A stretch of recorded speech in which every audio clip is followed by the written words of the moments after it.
Very good morning, students of class 8th. Students of class 8th, after summer holidays, I am going to give you video from your grammar book, Vyakaran book, Udbodhan, lesson number 6. Students, before summer holidays, till 5th lesson, I have uploaded already. So today I am going to upload उद्बोधन व्याकरण से पाठ number 6 का video. तो चलिए पाठ number 6 पर चलते हैं। So let us move here. You can see lesson number 6। So you see lesson is sandhi. Lesson का नाम है संधि, पाठ का नाम है संधि। आज हम लोग संधि के विषय में पढ़ेंगे। पहले भी हमने प्रीवियस क्लास में आपको पढ़ाया है, आपने पढ़ा है संधि क्या होता है। संधि का जो शाब्दिक अर्थ है बच्चों, उसका अर्थ होता है मेल या मिलाप। ठीक है, तो आप यहाँ देख सकते हैं संधि का शाब्दिक अर्थ है मेल या मिलाप। कभी कभी भाषा में दो शब्द या शब्दांश पास आते हैं और आपस में मिलकर एक नया शब्द बनाते हैं। इस मिलने की प्रक्रिया से पहले शब्द के अंतिम ध्वनि वर्ण तथा दूसरे शब्द के आरंभ वाले वर्ण में ध्वनि में मिलने पर जो विकार उत्पन्न होता है, विकार मीन्स होता है बच्चों परिवर्तन, बदलाव। जो बदलाव उत्पन्न होता है वो बदलाव, वो परिवर्तन, वो विकार संधि कहलाता है। तो अब हम इसको यहाँ पर उदाहरण के द्वारा समझ लेंगे। अल्प आहार, अल्प आहार को जब आप जोड़ेंगे तो अल्पाहार बनेगा। क्या बनेगा? अल्पाहार। तो अब हम इसको जब परिभाषित करेंगे, डिफाइन करेंगे कि संधि क्या है या संधि की परिभाषा क्या है, तो आप इसमें जो एक बॉक्स बना है ये येलो कलर का, येलोइश ग्रीन है, इसमें देखेंगे दो वर्णों के मेल से उनके मूल रूप में परिवर्तन विकार आ जाता है, वह संधि कहलाता है। संधि विच्छेद, दो वर्णों के मेल से बने शब्द को वापस पहले वाली स्थिति में लाना ही संधि विच्छेद कहलाता है। उन दोनों शब्दों को या शब्दांशों को जब हम फिर उनकी पहली जैसी स्थिति में अर्थात अलग अलग कर देते हैं तो उसे संधि विच्छेद कहा जाता है, मीन्स अलग कर देना। जैसे आप यहाँ उदाहरण में देख पा रहे हैं, सूर्योदय, सूर्य प्लस उदय, सूर्य को अलग कर दिया, उदय को अलग कर दिया, तो ये संधि विच्छेद हो गया। अब बच्चों संधि के भेद, पॉइंट आता है कि संधि के कितने भेद हैं। तो आप यहाँ देख सकते हैं कि संधि के 3 भेद हैं। कौन कौन से हैं? संधि के 3 भेद हैं, ये आप यहाँ पे देख सकते हैं। स्वर संधि, व्यंजन संधि और विसर्ग संधि, ये 3 भेद हैं स्वर के। अब संधि के अब आता है स्वर संधि। इसमें पहले नंबर पे जो इसका भेद है वो स्वर संधि है। तो स्वर संधि स्वरों के मेल से होने वाले विकार को स्वर संधि कहते हैं। जैसे यहाँ पे उदाहरण में दिया है सूर्य प्लस उदय, जहाँ पे दोनों स्वर होते हैं, शुरू के शब्द में भी और आखिरी के शब्द में, मतलब बाद वाले शब्द में की स्टार्टिंग में, मीन्स फर्स्ट जो शब्द है उसके एंडिंग में स्वर होगा और बाद वाले शब्द की स्टार्टिंग में स्वर होगा। तो दोनों के मिलकर जो परिवर्तन आता है वो स्वर संधि कहलाता है। तो आप यहाँ देख सकते हैं। अब आप देखेंगे स्वर संधि के कितने भेद हैं। तो हमारे कवियों ने, हमारे विद्वानों ने स्वर संधि के 5 भेद बताए हैं। दीर्घ संधि, गुण संधि और फिर यण संधि और अयादि संधि, वृद्धि संधि, थर्ड वन वृद्धि संधि है। फिर से देखिए बच्चों, दीर्घ संधि, गुण संधि, वृद्धि संधि और फिर यण संधि और अयादि संधि, ये 5 इसके भेद हैं। अब आप स्वर संधि के नियम को जानेंगे।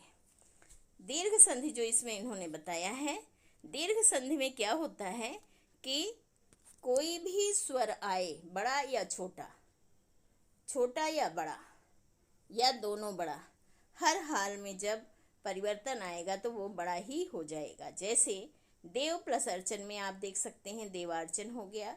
इसी प्रकार शिव प्लस आलय में देखिए दूसरा बड़ा था तो शिवालय यहाँ भी बड़ा ही हो गया। चर अचर चराचर हो गया। इसी प्रकार आप आगे देख सकते हैं अनाथ प्लस आलय अनाथालय हो गया। कहने का तात्पर्य ये है कि अगर सेम स्वर है, एक सा स्वर है दोनों तरफ, और वो किसी भी रूप में आया है बड़ा या छोटा, तो हर हाल में जब वो परिवर्तित होगा तो बड़े में ही परिवर्तित होगा। आप और उदाहरण में भी देख सकते हैं रेखांश रेखांश, सीमांकित सीमांकित, प्रतीक्षा आलय, दोनों में आ है तो भी देखिए प्रतीक्षालय हो गया। इसी प्रकार से अभि प्लस ईष्ट अभीष्ट हो गया। इसी प्रकार से सारे स्वरों का यहाँ पे उदाहरण बच्चों दिखाया गया है। आप यहाँ देख सकते हैं देवीक्षा देवीक्षा, फिर सतीश सतीश, गुरु उपदेश, सारे स्वर यहाँ पे हैं। उन सभी स्वरों का हर स्थिति में बड़ा रूप आ जाएगा जब हम उसको संधि करेंगे, जोड़ेंगे, मिलाएंगे। ठीक है। अब इसका दूसरा जो भेद है स्वर संधि का वो गुण संधि है। गुण संधि में आप देखेंगे हर्ष या दीर्घ स्वर से परे हर्ष अथवा दीर्घ ई उरी आने पर अ और ई का ए बन जाता है, अ और उ का ओ बन जाता है, अ और री का अर बन जाता है। ये गुण है इसमें, इसे गुण संधि कहते हैं। कहने का मतलब ये है कि अगर पहले शब्द के अंत में अ है स्वर और उसके बाद अगर क्या आता है, ई आता है तो ए बनेगा, उ आता है तो ओ बनेगा और री आता है तो अर बन जाएगा। अब हम यहाँ पर उदाहरण में देख के समझ लेंगे।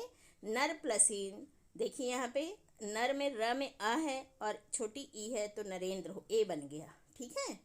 अब आप दूसरा उदाहरण देख सकते हैं देव प्लस इंद्र देवेंद्र बन गया, ए बन गया। अब आप नेक्स्ट पेज पर आएंगे, नेक्स्ट उदाहरण देखेंगे। यथा प्लस इच्छा यथेक्षा हो गया, ए बन गया।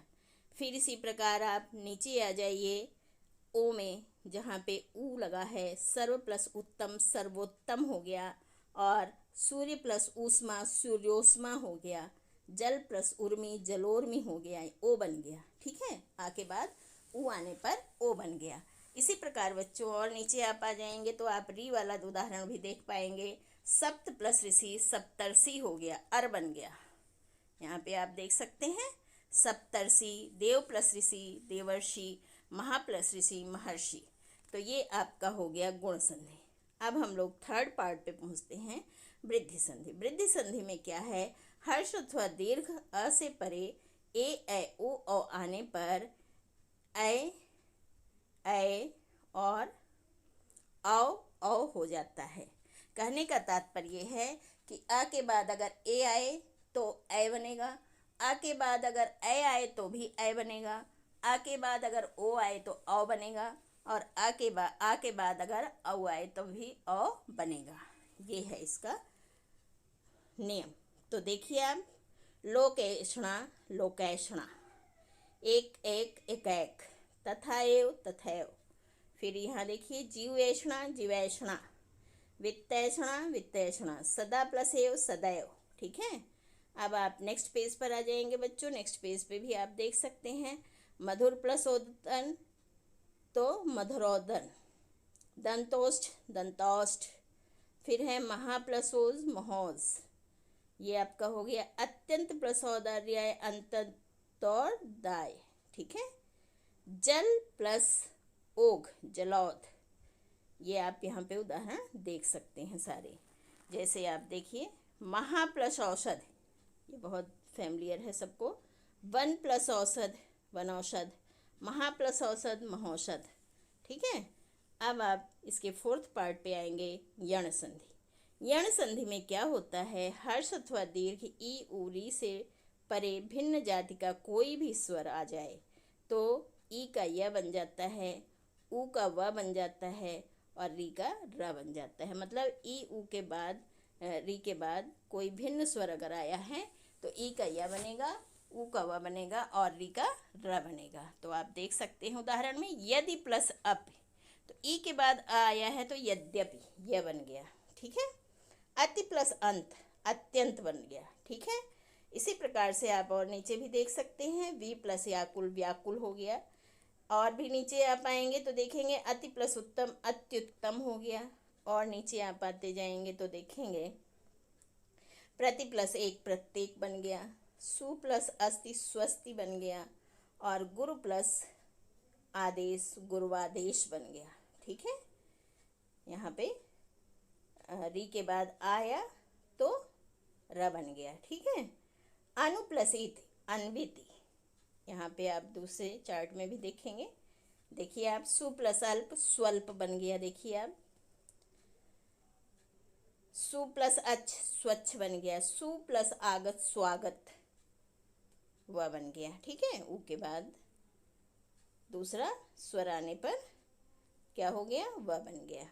अब आप आएंगे, एक दो उदाहरण और देखेंगे। पितृ प्लस आज्ञा पित्राज्ञा, वधु प्लस आगमन बध्वागमन। ठीक है बच्चों, पितृ प्लस अनुमति पितृ अनुमति। ठीक है, अब आपका आता है अयादि संधि। अयादि संधि इसका 5वां भाग है। किसका, स्वर संधि का। इसमें क्या है, एक ही पद में यदि ए ऐ ओ औ से परे कोई भी स्वर आ जाए तो ए का ए का ओ आए, ओ का औ का आओ हो जाता है। कहने का तात्पर्य है ए ऐ ओ औ, इससे परे कोई दूसरा अगर भिन्न स्वर है तो ए का तो ऐ बन जाएगा, ऐ का आय बन जाएगा, ओ का आओ बन जाएगा, और औ का आओ बन जाएगा। आप इधर उदाहरण में देखिए, ने प्लस अन नयन ऐ बन गया। फिर यहाँ पे गै प्लस अक गायक हो गया, आय बन गया। गै प्लस इका गायिका। ठीक है, इसी तरह से आप देखिए, भो प्लस इष्य भविष्य, नो प्लस एक नाविक, भो प्लस उक भावुक, पौ प्लस अक पावक। तो आप यहाँ पे देखिए चार्ट में सब समझ में आ रहा है बच्चों। चे प्लस अयन चयन, नय प्लस इका नायिका, पौ प्लस अन पवन, पौ प्लस इत्र पवित्र। ये आपका अयादि संधि 5th पार्ट ऑफ स्वर संधि का कंप्लीट हो गया। अब हम लोग पहुंच गए हैं व्यंजन संधि पर। तो चलिए व्यंजन संधि की पहले हम डेफिनेशन जान लेते हैं, समझ लेते हैं कि क्या है। सभी बच्चे देख पा रहे हैं व्यंजन संधि 2nd पार्ट जो है, व्यंजन के बाद किसी स्वर या व्यंजन के आने से उस व्यंजन में जो परिवर्तन होता है वह व्यंजन संधि कहलाता है। ठीक है, अब इसमें उदाहरण देखिए आप, जैसे वाक प्लस ईस, इसमें क जो है ये व्यंजन है, उसके बाद स्वर आया है, वागीस हो गया। देखिए आप, इसी प्रकार सत प्लस चरित सच्चरित्र हो गया, वी प्लस सम विषम हो गया। तो इस तरह से इसमें चेंजेस हुए हैं। अब इसी आधार पर व्यंजन संधि को 3 भागों में बांट सकते हैं। 3 कौन से भाग हैं वो, व्यंजन एवं स्वर का योग, वो भाग जिसमें पहले व्यंजन है उसके बाद स्वर, या मतलब स्वर और व्यंजन का मिलन हो रहा है। दूसरे में स्वर एवं व्यंजन का योग। कहने का तात्पर्य है कि फर्स्ट पार्ट में पहले व्यंजन होगा फिर स्वर होगा, दूसरा जो पार्ट है इसका उसमें पहले स्वर होगा फिर व्यंजन होगा, और तीसरा पार्ट जो है उसमें व्यंजन और व्यंजन का ही योग होगा, अर्थात दोनों तरफ व्यंजन ही होंगे। तो उसमें जो चेंजेस होंगे वो व्यंजन संधि के अंतर्गत आएंगे बच्चों। ये देखिए आप, इसमें दिक प्लस विजय, बच्चों दिग्विजय हो गया, और आ प्लस छादन, ये दूसरा रूप इसका जो इन्होंने बताया, तो आच्छादन हो गया, और सत प्लस जन में सज्जन हो गया, त का ज बन गया। ये इसका व्यंजन और व्यंजन का परिवर्तन दिखाया गया, संधि दिखाया गया है। अब आप नेक्स्ट पेज पे आ जाइए। नेक्स्ट पेज पे हम कैसे आएंगे,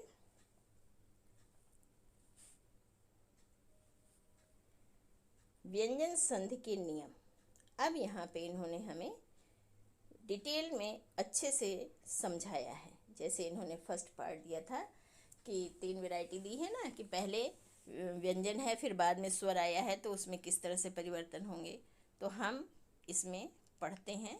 देखिए, ये इन्होंने वर्ग के पहले अक्षर का तीसरा अक्षर, इसका ये नियम है बच्चों, किसी भी वर्ग का पहला अक्षर व्यंजन हो या वर्ग का तीसरा चौथा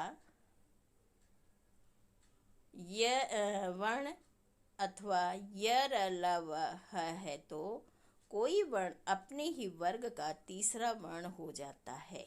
अर्थात क के स्थान पर ग, च के स्थान पर ज और ट के स्थान पर ड, त के स्थान पर द और प के स्थान पर ब बन जाएगा। क से लेके प वर्ग तक की जो लाइनें हैं, इनका अगर पहला अक्षर आया है तो उसका तीसरा बन जाएगा। तो देखिए यहाँ पे उदाहरण में भी यही दिखाया है इन्होंने। का ग बना है, देखिए दिक का था ये, यहाँ स्वर आया ई विजय, तो ये बन गया दिग्विजय। च था अच आदि, आजादी हो गया। ट था सटानन, सडानन हो गया, ड बन गया। जगदम्बा, जगदम्बा हो गया, ताकि लाइन का तीसरा अक्षर द है। उत प्लस गम, उद्गम हो गया। प प्लस ब, अपज, अब्ज हो गया। इसी तरह आप नेक्स्ट में देखेंगे, दिक प्लस दर्शन, दिग्दर्शन हो गया। षट प्लस दर्शन, षट दर्शन हो गया। उत प्लस घाटन, उद्घाटन हो गया। और सुप प्लस अंत, सुबंत हो गया। फिर आपका सेकंड जो भाग आया है इसमें बच्चों, उसमें क्या हुआ है, का अंगा इसमें दिखाया गया है कि पांचवा अक्षर हो जाता है। वर्ग के पहले अक्षर का पांचवा अक्षर होता है। जैसे वाक है और उसके बाद अगर किसी भी लाइन का पांचवा अक्षर आया है तो पहला वाला व्यंजन भी पांचवा अक्षर हो जाएगा। देखिए कैसे हो गया है, वाग्मय, दिक्नाथ, टकड़ा हो गया, देखिए सन्मुख, सतमति, सन्मार्ग, उत्मत, उन्मत्त, अपमय, अम्मय। ये आपका यहाँ पर देख सकते हैं, दिक्मंडल, दिंगमंडल, परागमुख, परांगमुख, षटमास, षणमास, जगतनाथ, जगन्नाथ, सतनारी, सन्नारी, तत्मय, तन्मय। तो ये आप यहाँ पे इसका दूसरा रूप देख लिया। अब आप थर्ड वाले पार्ट को देखेंगे। थर्ड पार्ट में क्या होता है,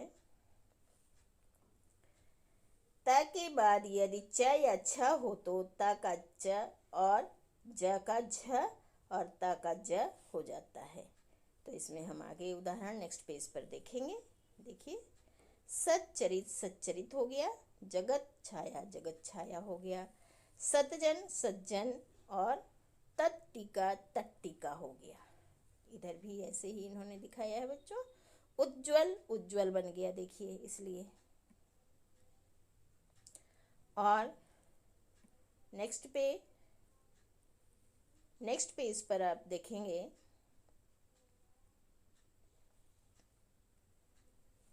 एक मिनट,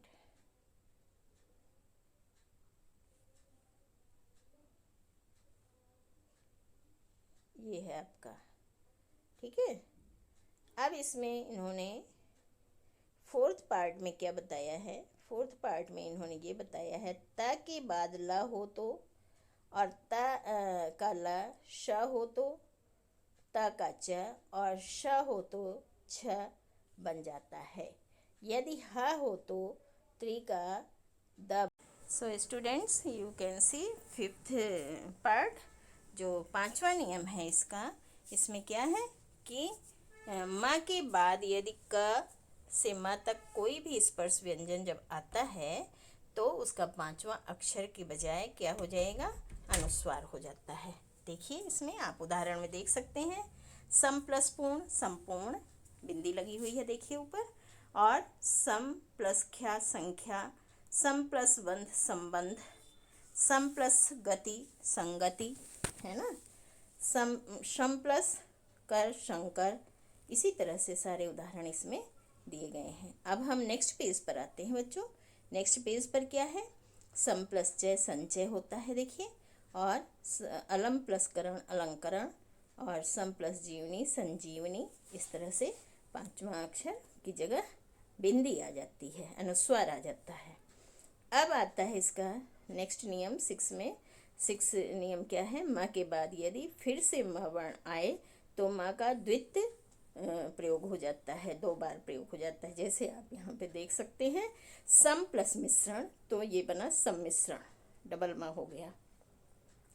सम प्लस मुख सम्मुख हो गया। ठीक है बच्चों, और उसके नीचे आप फिर देख सकते हैं कि यो आ गया है, स आ गया, तो इसलिए ये फिर अनुस्वार हो गए, जैसे सम प्लस योग संयोग हो गया। ठीक है, तो अब आप नेक्स्ट 7th नियम देखेंगे इसका, न का अड़ा हो जाना। री र से परे न का अड़ा हो जाता है, परंतु च वर्ग ट वर्ग त वर्ग श आने पर न का अड़ा नहीं होता। देखिए, परिणाम परिणाम हो गया, राम अयन रामायण, परिमाण परिमाण हो गया। इसी तरह से यहाँ पे देखिए, ऋण प्र प्लस मान प्रमाण, कृष्ण प्लस न कृष्ण। और 8th नियम इसका जो बता रहा है, यदि किसी शब्द में स से पूर्व आ को छोड़कर कोई और स्वर हो तो स के स्थान पर षटकोण वाला स हो जाता है। जैसे सु प्लस सुप्त सुषुप्त हो गया। देखिए, नि प्लस सेध निषेध हो गया, अभि प्लस सेक अभिषेक हो गया। और उसके नीचे आप इसमें कुछ अपवाद हैं जो इन्होंने बताया है, जैसे वी प्लस स्मरण विस्मरण है, अनु प्लस स्वर अनुस्वार है, और अनु प्लस सरण अनुसरण है। इसमें कोई उस तरह का चेंज नहीं है। अब यहाँ पर है, अगर र है और उसके बाद सेम व्यंजन आ रहा है तो बड़ी की मात्रा हो जाएगी। निर प्लस रव नीरो, निर प्लस रज नीरज, निर प्लस रोग निरोग, निर प्लस रस नीरस। अब बच्चों हम लोग संधि के तीसरे भेद पर पहुंच गए हैं, जिसका नाम है संधि विच्छेद। संधि विच्छेद में संधि का तीसरा जो भेद है उसका नाम है विसर्ग संधि। विसर्ग संधि में क्या है, विसर्ग के साथ जब कोई स्वर या व्यंजन आता है तो उसमें क्या चेंजेस होते हैं वो विसर्ग संधि के अंतर्गत आते हैं। तप प्लस लाभ तपोलाभ, पय प्लस द पयोध। ठीक है, ये आपने देखा इसमें चेंजेस। अब इसका पहला नियम क्या कह रहा है, विसर्ग से पूर्व अ हो और बाद में भी अ हो तो तीसरा चौथा पांचवा वर्ण अथवा य र ल हो तो उसका क्या होता है, विसर्ग का ओ बन जाता है। आगे नेक्स्ट पेज पर हम इसका उदाहरण देखेंगे तो और समझ में आ जाएगा। देखिए, मन प्लस अनुकूल मनोनुकूल हो गया, अधः प्लस गति अधोगति हो गया। ठीक है, ग आया था इसलिए ओ बन गया, आया था ओ बन गया। मना प्लस ज मनोज बन गया, पया प्लस द ये तीसरे वर्ण हैं, पयोध हो गया। देखिए आप इसके आगे और आते जाइए आप, फिर चौथा वर्ण भी है तो पयोधर हो गया, मनहनीत मनोनीत हो गया। और नीचे आइए आप और देखिए, तेज प्लस मय आया तो तेजोमय हो गया। ये सब ओ बन गए हैं। मना प्लस विनोद मनोविनोद हो गया, पुरः प्लस हित पुरोहित। इसका सेकंड नियम क्या कहता है, देखिए ध्यान से, यदि विसर्ग से पहले अ और आ से अलग कोई स्वर हो और विसर्ग का मेल किसी स्वर किसी वर्ग के तीसरे चौथे पांचवें वर्ण से तो हो या र ल व ह से हो तो विसर्ग र में परिवर्तित हो जाता है। जैसे आप यहाँ देखिए, निह प्लस अर्थक, यहाँ आ आया है तो इसलिए निरर्थक हो गया। निह प्लस आशा निराशा हो गया, दु प्लस आशा दुराशा हो गया। बच्चों अब नेक्स्ट पेज पर चलते हैं। नेक्स्ट पेज पर आप देख सकते हैं, निह प्लस ईश्वर निरीश्वर। और नीचे आइए देखिए, निह प्लस गुण निर्गुण, कैसे र बना हुआ है। निह प्लस धन निर्धन। और नीचे उदाहरण देखिए आप, निह प्लस यात निर्यात। और नीचे आप आते जाइए तो आपने देखा निह प्लस विकार निर्विकार। ये आपका दूसरा जो नियम था उसके अंतर्गत था।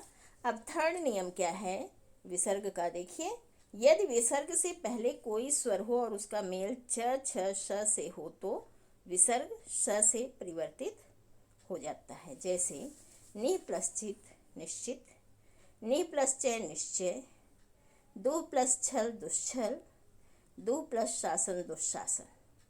चौथा इसका जो भेद है बच्चों, यदि विसर्ग के बाद त या स हो तो विसर्ग का स हो जाता है। मनः प्लस ताप मनस्ताप, वी प्लस तार विस्तार, नमः प्लस ते नमस्ते, दु प्लस तर दुस्तर, अतः प्लस तर अंतस्तर। इस तरह से आप इसके उदाहरण को देखकर समझ सकते हैं। इसमें फिफ्थ जो नियम बताया गया है, यदि विसर्ग से पूर्व ई या उ हो और विसर्ग से परे क ख ट ठ प फ में से कोई वर्ण हो तो श ह हो जाता है। जैसे नि प्लस कृत का है यहाँ पे तो ष षटकोण बन गया, निष्कृत। नि प्लस काम निष्काम। और नीचे आइए देखिए निष्ठुर, यहाँ पे निह प्लस पाप निष्पाप। और नीचे देखिए दु प्लस कर दुष्कर, धनु प्लस टंकार धनुष्टंकार, दुह प्लस परिणाम दुष्परिणाम। ये आप यहाँ पर देख सकते हैं। अब बच्चों यहाँ पे 6 पार्ट आया, 6 नियम। यदि क प फ से पूर्व विसर्ग आता है तो ज्यों का त्यों रहता है। क हो, प हो या फ हो, बाद में विसर्ग के बाद आते हैं तो वो एज इट इज़ लिखे जाते हैं। जैसे अंतःकरण, अंतःकरण, अंतः प्लस पूर्व अंतःपूर्व। ऐसे विसर्ग से आगे र हो तो विसर्ग का लोप हो जाता है। यहाँ पे देखिए आप, निह प्लस रोग निरोग, नि प्लस रज नीरज। ठीक है। अब इसका 8वां नियम कहता है कि यदि अ के बाद विसर्ग हो और बाद अ से भिन्न स्वर हो तो विसर्ग का लोप हो जाता है। देखिए जैसे यशः प्लस स्वी यशस्वी, यश वक्ष प्लस स्थर वक्षस्थर। तो ये आपके विसर्ग संधि के नियम हो गए। अब बच्चों यहाँ पे कुछ याद रखने योग्य बातें हैं, वो आप देखिए। 2 वर्णों के मेल को संधि कहते हैं। संधि के 3 भेद हैं, स्वर संधि, व्यंजन संधि और विसर्ग संधि। फिर स्वर संधि के 5 भेद हैं, दीर्घ संधि, वृद्धि संधि, अयादि संधि और यण संधि, गुण संधि। अब इन्होंने 4th पॉइंट पे कहा है, व्यंजन ध्वनि के पश्चात व्यंजन अथवा स्वर आने से जो विकार उत्पन्न होता है उसे व्यंजन संधि कहते हैं। और विसर्ग संधि के पश्चात स्वर और व्यंजन आने पर विसर्ग में जो विकार उत्पन्न होता है उसे विसर्ग संधि कहते हैं। तो ये तो हमें ध्यान रखने, याद रखने की बातें हैं इस पाठ की। अब यहाँ पे प्रश्न उत्तर आता है आपका, संधि किसे कहते हैं। ये आपका पेज नंबर 36 पर जो येलो चार्ट में, येलो बॉक्स में है, वो आपका आंसर नंबर 1 है। हम आपको दिखा भी सकते हैं। ये आप आ जाइए स्टार्टिंग के पेज पर, पेज नंबर 36, पेज नंबर, ये आपका जो येलो चार्ट में ये है बच्चों, ये आपका आंसर नंबर 1 है। 2 वर्णों के मेल से के मूल में जो परिवर्तन आता है उसे संधि कहलाता है। अब हम नेक्स्ट क्वेश्चन पे पहुंचते हैं। नेक्स्ट क्वेश्चन हम आपको बता देते हैं। नेक्स्ट क्वेश्चन संधि के भेद हैं। संधि के कितने भेद हैं, तो संधि के 3 भेद हैं। ये आंसर नंबर 2 हो गया आपका, स्वर संधि, व्यंजन संधि और विसर्ग संधि। नाम लिखना आवश्यक है। 3rd क्वेश्चन में उन्होंने पूछा है स्वर संधि के कितने भेद हैं, तो स्वर संधि के 5 भेद हैं, दीर्घ संधि, गुण संधि, वृद्धि संधि, यण संधि और अयादि संधि। ये अयादि संधि तक 5 नाम लिख देंगे आप। ये आपका आंसर नंबर 3 हो जाएगा। ये आंसर नंबर 3 है, ये आंसर नंबर 2 है। यहाँ पे आपके 3 आंसर्स हो गए। अब हम लोग पहुँचते हैं 4th क्वेश्चन पे। 4th क्वेश्चन में क्या पूछ रहे हैं, 4th क्वेश्चन में इन्होंने पूछा अयादि संधि क्या है। तो बच्चों आप पेज नंबर 40 पे आएंगे। पेज नंबर 40 पर अयादि संधि की डेफिनेशन दी हुई है। ये है देखिए अयादि संधि। ये इसकी डेफिनेशन पूरी हम अयादि संधि कहते हैं लिख देंगे, और जैसे कि आगे हम इनमें से कोई भी एक उदाहरण लिख देंगे। जैसे ने प्लस अयन नयन लिख दिया, ऐसे कोई सा एक उदाहरण लिख देंगे। ये आंसर नंबर आपका 4 हो गया। अब बच्चों उसमें आंसर नंबर 5 इसका देखिए, व्यंजन संधि किसे कहते हैं। ये आपको इसी पेज पे भी मिल जाएगा। व्यंजन ध्वनि के पश्चात व्यंजन अथवा स्वर आने से जो विकार उत्पन्न होता है उसे व्यंजन संधि कहते हैं। यहीं पे मिल गया। ठीक है, तो ये आपका व्यंजन संधि 5th आंसर हो गया। ये जो 4 टॉपिक है, 4 नंबर है, ये आंसर नंबर 5 है। अब एक्सरसाइज आ जाती है। एक्सरसाइज में क्या है, संधि करना है आपको। सत प्लस चित सच्चरित बन जाएगा, और इसका हमें भेद का नाम भी लिखना है, तो ये व्यंजन संधि है बच्चों। दूसरा है दु प्लस उपयोग दुरुपयोग, विसर्ग संधि है। सम प्लस कृत संकृत, ये आपका हो गया व्यंजन संधि। और निह प्लस चल निश्चल हो गया, जो आपका विसर्ग संधि के अंतर्गत आएगा। और फिर स्व प्लस इच्छा स्वेच्छा, जो आपका स्वर संधि के अंतर्गत आएगा। तो इस प्रकार ये इनके संधि हो गए, उनके नाम हो गए। अब आप नेक्स्ट क्वेश्चन पे आ जाइए। नेक्स्ट क्वेश्चन में कह रहे हैं कि निम्नलिखित शब्दों का संधि विच्छेद करना है। तो आप यहाँ देख सकते हैं, शब्द है जगन्नाथ, जगत प्लस नाथ, निर्धन निह प्लस धन, देवेंद्र देव प्लस इंद्र, महर्षि महा प्लस ऋषि, विद्यार्थी विद्या प्लस अर्थी। ये हो गया। अब आप क्वेश्चन नंबर 4 पे आ जाएंगे, जिसमें मल्टीपल चॉइस वाला आंसर है। आंसर क्वेश्चन है, देखिए, दो वर्णों के संयोग को क्या कहते हैं? संधि कहते हैं। टिक लगा हुआ है। संधि के भेद कितने हैं बच्चों? ये देखिए 3 है, 3 के सामने टिक लगा है। विसर्ग के पश्चात स्वर या व्यंजन आने पर जो विकार होता है वो कौन सा क्या कहलाता है? विसर्ग संधि कहलाता है। टिक लगा हुआ है। और स्वर संधि के कितने भेद हैं? 5 भेद हैं। 5 के सामने देखिए टिक लगा हुआ है। तो ये आपका चैप्टर यहाँ पर कंप्लीट हो जाता है। इस प्रकार आप लोग इस पाठ में से एक्सरसाइज देख के, क्वेश्चन आंसर देख के कॉपी पे कर लेंगे, और पाठ के वीडियो को आप बार बार देख के सुनकर, जब तक आपको अच्छे से क्लियर नहीं हो जाता है, पढ़ेंगे। ये आपका पाठ नंबर 6 संधि पूरा हो गया। So students, all the best, take care. If any doubt you can ask in comment box and I will clear that. Otherwise you can clear in your online class. All the best, take care, safe at home.